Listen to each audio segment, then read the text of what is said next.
ఎంతగానో ఎదురు చూస్తున్న ఫ్రీ బస్ అయితే నిన్నటి నుండి స్టార్ట్ చేశారు.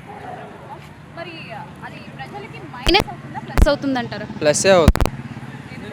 ఎందుకంటే ఇప్పుడు హైదరాబాద్లో పెట్టారు, కొంతమందికి నచ్చింది, కొంతమందికి నచ్చలేదు. కానీ ఆంధ్రాలో పెట్టడం మంచిది. ఎందుకంటే ఇప్పుడు ఆటో వాళ్ళు ఇలా చేయటం మా తప్పు, మా ఆటో వాళ్ళందరికీ అన్యాయం చేశారు అంటున్నారు. కానీ అది ఏమాత్రం తప్పు కాదు. ఎందుకంటే వాళ్ళు బాడిగలు అవి చేసుకుంటే వస్తాయి.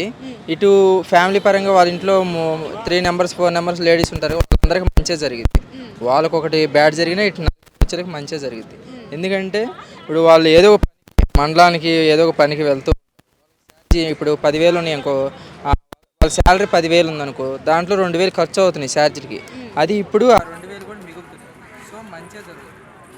అంటే ఒక రకంగా చూసుకుంటే ఈ ఆటో డ్రైవర్స్ కూడా నష్టపోతున్నారు కదా, మరి వాళ్ళకేమైనా పథకాలు ఇస్తే బాగుంటుందంటారా?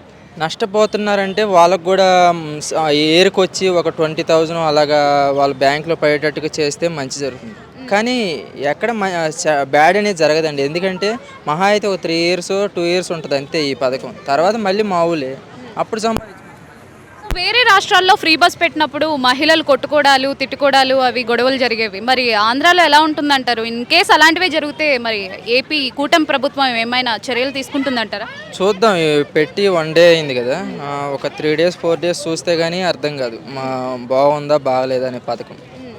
ఓకే. మరి కూటమి ప్రభుత్వం పాలన ఎలా అనిపిస్తుంది మీకు? బాగుంది. పవన్ కళ్యాణ్ గారు వచ్చిన తర్వాత అన్నీ మంచిగానే జరుగుతున్నాయి. టైం టేబుల్ ప్రకారం జరుగుతున్నాయి. ఇంకా ఈ నిరుద్యోగుల ఈ డిగ్రీ అయిపోయిన వాళ్ళ పథకం కూడా విడుదల చేస్తే బాగుంటుంది. డిసెంబర్లోపు ఒక 3,000 మంత్లీకి ఇంత పడేటట్టుగా, ఖాళీ కూర్చోకుండా డిగ్రీ అయిపోయిన వాళ్ళకి కూడా మంచి జరిగితే నెక్స్ట్ కూడా సీఎం చంద్రబాబు గారిని మేము ఓటేసి గెలిపిస్తాం.